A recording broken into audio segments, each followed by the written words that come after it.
Welcome to Seer and Higher Self, Part 22, Identity Theft Decree, Chapter 8, the Decree Process and Instruments. Okay, so we have our instruments. We've already had all our supplies. We have our supplies ready, but now we need a quiet, uninterrupted space.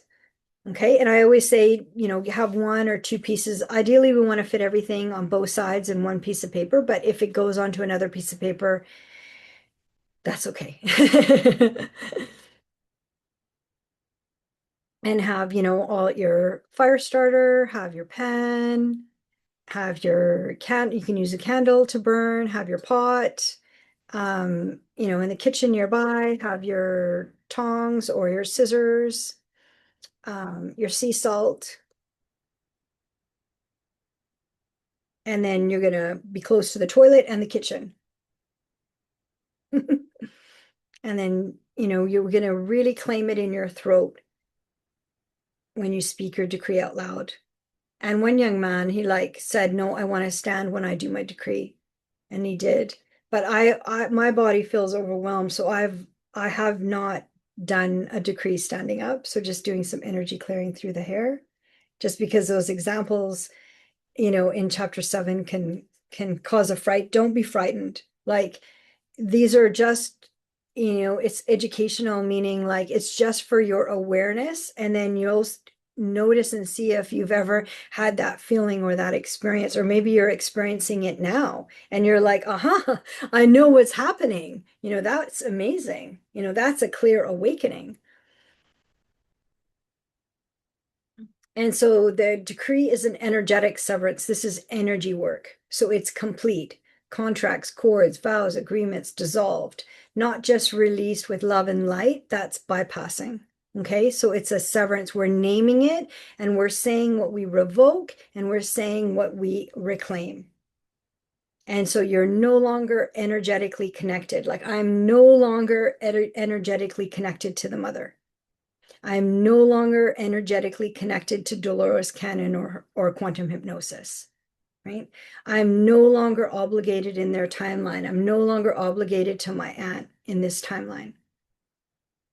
And then with the mother, I'm no longer obligated in those 4 lifetimes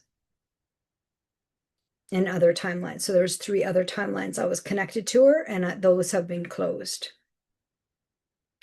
And I'm no longer available for their games, delays, manipulations, and especially siphoning, right? They're siphoning your energy. But say they siphon 50% of your energy, but they can only take 1%. And so 49% of your energy just goes down the drain, basically. And then you get drained, right? That's kind of how it works. Because if it worked and I could give away energy, I would give it away. But light is earned and connection to source is earned through the heart. So, and that's what you're declaring. Loyalty is sacred, but not to those who violate it. So there's no spiritual bypassing because interference is serious and we're naming it out loud and we're revoking it. And then we're not doing the forgiveness bypassing that that is toxic, that re-engages with their frequency and their energy. And no zero leaks to them. Like no energy leaks to them. And no access to your energy. Not because of blood, not because of shared incarnations, not because they're an ex, not because they're a relative, not because of any reason, right? So it's like your energy is your own, and we're meant to be kind of like our own kind of energy connectors to source. Yeah, good. So just clearing there, I can hear it, my higher self, just clearing the divine masculine. So the divine masculine holding very strongly, grounding in this information, right? So we feel very secure, not frightened, not startled, very secure. So the divine masculine anchoring. And so why would you do this? You know? And it's because energy cords are draining. Control cords manipulate your thoughts and your emotions. Karma cords keep you in loops and do-overs. in a repetition cycle for, not just in this life, in re-experiencing things over and over again, hoping that they'll change or they'll get better later. That's not my experience. I have not experienced when people are energy siphoning and they're part of the dark triad, the Draco reptilians, they do not improve with age.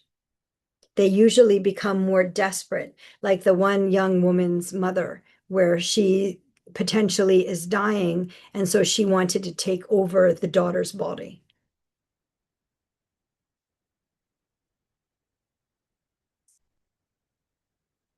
Okay.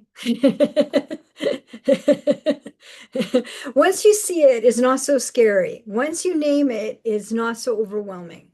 Okay. So it's like when I was learning and I was seeing, I was like, what am I learning? What am I seeing? It felt very overwhelming. But now I'm through the door and I understand it, and I can hold in presence, and it's like literally it does not affect me. So, like, I feel like that, seeing that and helping that young woman with her mother and telling the mother no. So in chapter, um, I think it was chapter 7.